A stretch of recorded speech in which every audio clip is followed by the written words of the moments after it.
Hello and welcome to Afghanistan Dialogues. America's longest war has come to an end. US troops have left Afghanistan. The Taliban have taken charge of the country. It's a new chapter. The Taliban are now a reality that cannot be wished away.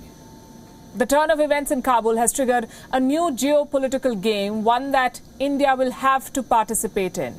So far, New Delhi's priority was evacuation, but now India has officially declared that it is talking to the Taliban. Earlier today, Indian ambassador to Qatar met a Taliban leader at the Indian embassy.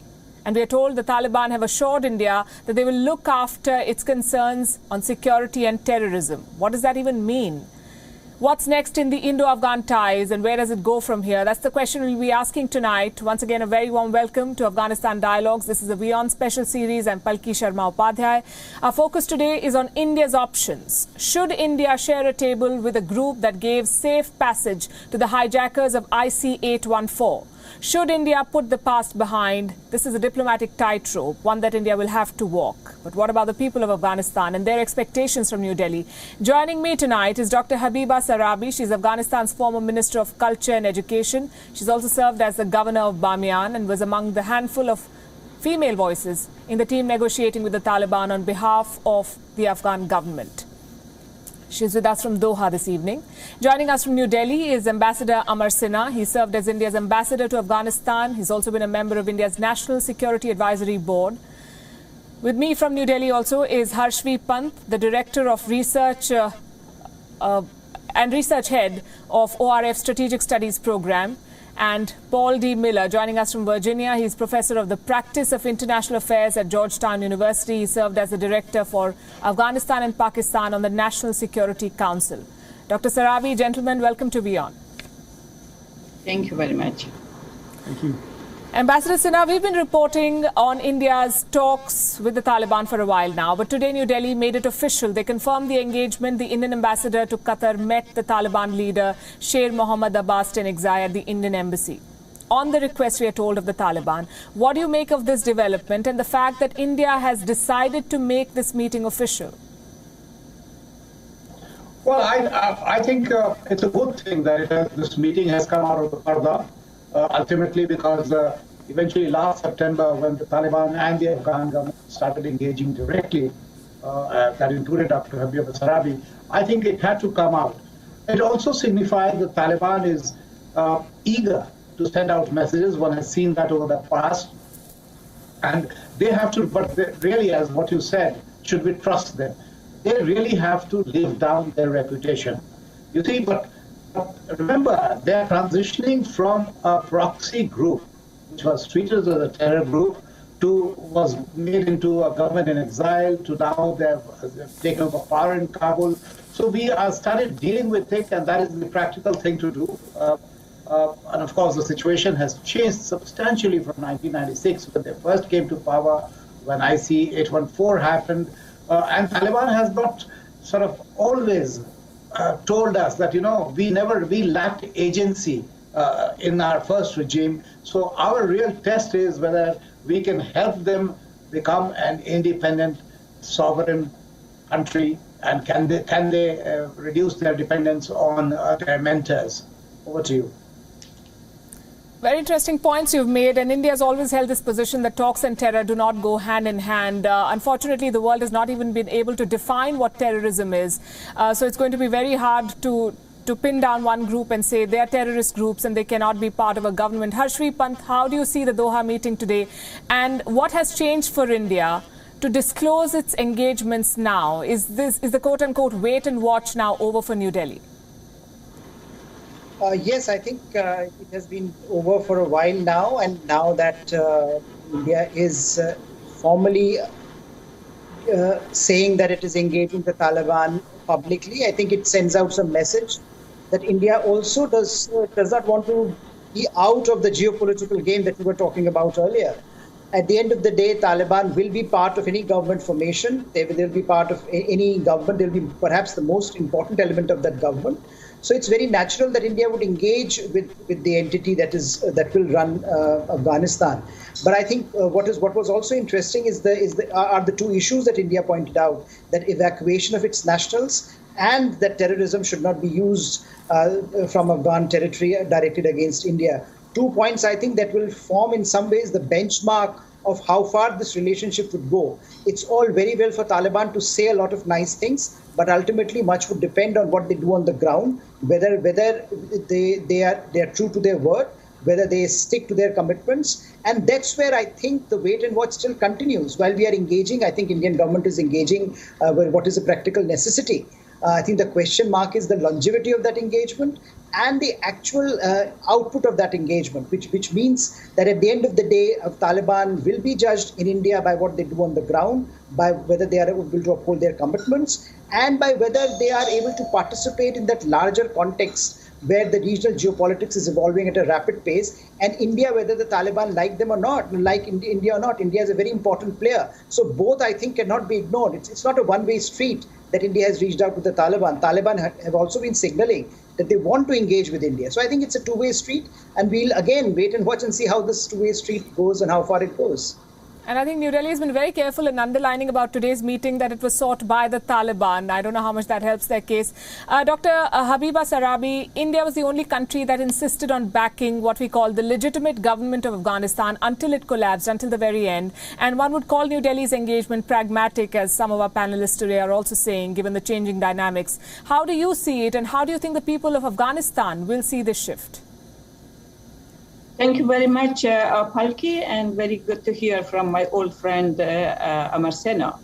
And first of all, let me make a correction. I was not the Minister of Education and Culture. I was the Minister of Women's Affairs. Right. So for this, all the legitimacy is something that the Taliban should think about that. Because without legitimacy, a government cannot, of course, cannot run. How they can run? This is the reality. Today's reality is different. Of course, 15 days ago or 2 weeks ago, everything came immediately. So it was a big fall, a big, a mistake by the leadership. It's a shame for them, for the leadership of Afghanistan. And also, Taliban didn't have this. They didn't expect that things can be happen immediately. But legitimacy is something that they have to think about that. If they don't have this inclusive government, if they cannot run the country, of course, before they were the people that the community feed them. Now they are on the government. They have to think of how to feed the people, how to service the people. This is something that without any inclusive government, that all the ethnic group, that Afghanistan is a very diverse country. So if the all ethnic group, including Hazara, which is a minority, but always Taliban had some in the last time, they had a big different position toward the Hazara, and women that at the moment all the high schools and the university are closed for women. For girls and women. Women cannot go to the work except this medical service. These are the things that if Taliban, they want to run the country, if they want Afghanistan to be a part of the globe or have a good connection and relation with the whole globe and international community, they have to think about the legitimacy, and the legitimacy without the participatory of the all different people of Afghanistan, including women, and also they have to think about this the real election, that people should elect their representative. These are the value. Of course, legitimacy is a big issue, not only for that India was talking about that. All the other countries were talking, and this is very important. Indeed. I think it all boils down to one point, that the world seems prepared to give the Taliban a second chance and to see whether they do what they promised to do. Paul D. Miller, evidently diplomats and lawmakers adapt faster than journalists, because I still can't get myself to say a Taliban government or, to talk about their press conference and run their sound bites. But countries are clearly making a distinction between engaging with the Taliban and recognizing it. Does this argument, according to you, hold water? And is that an option for India, given the security implications for it? Well, I think engaging with the Taliban is inevitable, given the fact that they are the de facto government in Afghanistan. The international community has many interests in Afghanistan. The evacuation of civilians and refugees, the care for refugees, the prevention of international terrorism, protection of human rights. And so to pursue any of these interests, yes, we will have to engage the Taliban. I don't think that means we have to recognize them. It certainly does not mean we have to offer them aid of any kind. They don't deserve that benefit of the doubt. We've heard the Taliban say that they've moderated, that this is a new Taliban, that they will respect women's rights, that they're going to have an inclusive government. And of course, we shouldn't believe any of this. This is Taliban propaganda while they're under international scrutiny because they want to avoid the kind of isolation that they had in the 1990s. Outside of Kabul, out of the sight of the international community, there are reports of the same old Taliban we've always known, going door to door, hunting down Afghan soldiers of the previous regime and women's rights activists and summarily executing them. So we know the Taliban's character. We do have to engage them. It does not mean we have to recognize them or give them aid. Ambassador Amar Sinha, do you buy this whole line of Taliban 2.0, that the fact that they may have evolved over 20 years, what shape and form do you see India's engagement with Afghanistan under the Taliban? And do we really have a chance with a Pakistan-backed Taliban government in Kabul? Right. Good points, Palki. You see, there are practical necessities why you have to engage. Besides evacuation, let's not forget that even the Kabul airport security and the city security was being assured by Taliban, different factions. The problem there is that Taliban is not a monolith as we believe it to be. And you can see that in 15 days in terms of the government formation, who they allot what ministry, where the supreme leader is, there seems to be a bit of a tug of war happening if it's not serious. But their legitimacy will eventually come depending on how they treat their own people. If they go on what is being reported, on a revenge hunt, on retribution, killing people, in being a very exclusive government, exclusivist government, and not including the minorities and women and youth, I think that they would have missed a great opportunity. I also believe that since everybody argued that they are part of the Afghan society, that first time in a way it is really for the Afghans. It's really this process of reconciliation can be Afghan-owned and Afghan-led. Now, our engagement actually will help, and we should focus on that in trying to make sure that Taliban starts exerting its independence, starts showing its Afghan national colors, and gets an agency of itself and not remain a proxy for others. What to you? Harshvi Pant, India already had two difficult neighbors to contend with. Now we have Afghanistan, where both Pakistan and China have an advantage over others. Could New Delhi have played its cards differently in the run-up to what would have been an inevitable withdrawal of the Americans? Well, there are two things, Palki. One, of course, is that for a long time, India's position in Afghanistan was largely reflective of the American position. And I think India put, perhaps rightly so, perhaps the constraints were there, all the eggs in the American basket. And so it seemed at one point that almost everything is being dictated by the American, posture as far as India was concerned. Now, that may have, created some complications for India. But I think the other reality has always been that India's approach to Afghanistan has always been about Afghan people and Afghan, the idea whether you are building capacity of ordinary Afghans, in different ways, whether you are trying to leverage and build Afghan's economy from the ground up, whether you're trying to build infrastructure, etc. So it was a different developmental model, and no other country, and I think there is something to be proud of, that no other country did the kind of work that India did in Afghanistan, and there is a reason, therefore, that India's popularity across Afghanistan remains very, very solid. Now, whether India has been able to, convert them into strategic gains, that's where the debate is. And I think in some ways, as the negotiations with Taliban were moving ahead, perhaps there were certain moments where India could have played its hands better. But I think that's all in the hindsight now in some ways, because the larger reality is that even the Americans got with the speed and the scale of Taliban assault. In 24 hours before Taliban took Kabul, American intelligence was saying that it would take a month. So clearly something got very wrong in terms of the assessment of what is going on.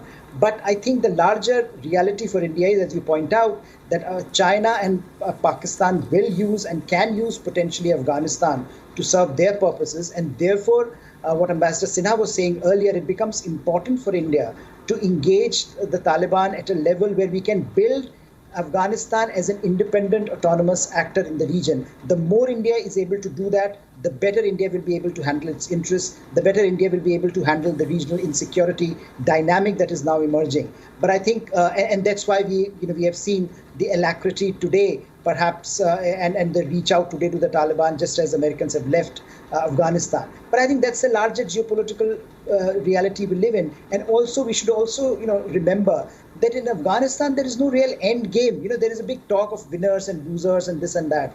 I don't see it that way. I mean, in Afghanistan, you can just go back to Afghanistan's history. There have been no permanent victors, no permanent losers. It keeps on happening. The cycle continues. And eventually, Afghanistan, as it evolves under Taliban, if Taliban decide to present a governance agenda, a model that is inclusive, I think eventually you will see fault lines developing between Afghanistan and Pakistan, which are already there under the surface. And India is there also to help ordinary Afghans, to help any government that believes that the full potential of Afghan people has to be achieved. And if that's where the government is working for, if any government is working for that, I think India should be lending a hand towards that endeavor. Right. One point that you made, I want to go back to Ambassador Sinha with that. That's a criticism that New Delhi has faced, that it did not really practice what is called strategic autonomy when it came to Afghanistan, and we largely followed the American line. Is that something that you agree with, Ambassador? Paki, good you asked me, because I had noted it down to intervene. No, I would say that we put all our eggs in the U.S. basket. It is true that the U.S. and NATO provided the security umbrella, which allowed us to operate, because all these development projects, etc., needed security, and which was largely provided by the Afghan security forces, incidentally, in all parts of the country, wherever we had projects. But yes, that security was assured, and then I think we put all our eggs in the basket of the Afghan people. And that is what our policy should be today. A great amount of empathy, great amount of support for the Afghan people. In fact, today, not only our security concerns, we should be getting ready to send in humanitarian assistance, which is really staring Afghan people today, shortage of food, medicines, all the provisions. No, without recognizing Taliban or assisting the government in any way. So we will have to start distinguishing between the people of Afghanistan, where our goodwill is, and a regime which has come to power through help of others, through means which are obviously terrorist, and which it has to still prove to the international community that it has changed. Dr. Habiba Sarabi, Taliban leaders have reached out to India. Some have called India an important country, but the red line for New Delhi, I'm assuming, would be to ensure that Afghanistan is not used as a base for terrorist activities directed at India. Do you think that the Taliban have the wherewithal to ensure this? Taliban should give this assurance, because the terrorism is something that we have on people. We have been suffered for a long time. So always Afghanistan, unfortunately, was the battle of all the conflict or proxy war, proxy conflict among different countries. So all the conflict between different countries, practiced, unfortunately, inside Afghanistan. Unfortunately, Afghanistan is the land of Afghanistan is a kind of experiment for different superpower, and also the stakeholder or the country that they had some interest or some conflict between them and interest to Afghanistan. So that's why they applied their agenda inside Afghanistan. All these sort of conflict between different countries like India and Pakistan and Iran and Saudi and Russia and US, all of them is just unfortunately experimented inside Afghanistan. And this is the people of Afghanistan, the miserable people of Afghanistan, that they are suffering. We paid the price. We are the victim of all the proxy war. Any type of conflict please, I ask from all these stakeholders that not implement all their agenda or apply their agenda inside our country. And Taliban, because they had, from one side, they had an agreement with the U.S. that they will not allow any terrorist group inside Afghanistan. And also from the other side, they are now the responsible people. They are the responsible because they, by force, by the military influence, they could get the power. When they are getting the power, they have to think about this, that they shouldn't give more room for terrorism inside Afghanistan, that people should suffer. People of Afghanistan are the victim of all this, the terrorism and also this proxy. So please, I ask from all the neighboring and regional country, and also this is the responsibility of the Taliban, that they have to think about that, how to serve the people and how to avoid terrorism from Afghanistan. Paul D. Miller, final question to you before I wrap. And this is a big issue. America has left behind weapons in such large numbers. They're being called weapons of mass destruction. And there's worry that these American weapons, this war chest, could make its way into Kashmir. And that's a real worry for India. How do you see this? Well, the weapons left behind by the United States, some of them have been destroyed as per regular standard operating procedure. Others of them are not usable without highly sophisticated logistics, support, maintenance, and skilled pilots for the helicopters. I don't think the Taliban will be able to use most of those high-end weapons. The biggest weapons that they'll use are just the rifles left behind, the M16, the M4, things like that. That is troublesome. It gives the Taliban a large, small arms cache. It's not weapons of mass destruction. It's not heavy weapons. It's not tanks or helicopters. They won't be able to use those. Of course, I'm troubled by it. But I think that the issue has maybe been exaggerated a little bit in the media coverage. Well, I have numbers and data, but I'm out of time and my producer is telling me to wrap, so maybe this is a conversation for another day. Talks and terror, we've been saying, do not go hand in hand. But are the Taliban now good terrorists? That's a question that the world must answer. Can you trust a terrorist group with the promises that they're making? Is it time to put the past behind, focus on the future? And for India especially, we've always seen the Taliban and the ISI as two sides of the same coin. Is New Delhi now prepared to see the Taliban as a different entity? All of these questions must be answered at some point, and we'll keep the conversation going. Harshvi Pant, Ambassador Sinha, and of course, Paul D. Miller and Habiba Sarabi, thanks very much for joining us here. It's a tight walk, as I said in the beginning of the show, that India must walk now. Thank you very much.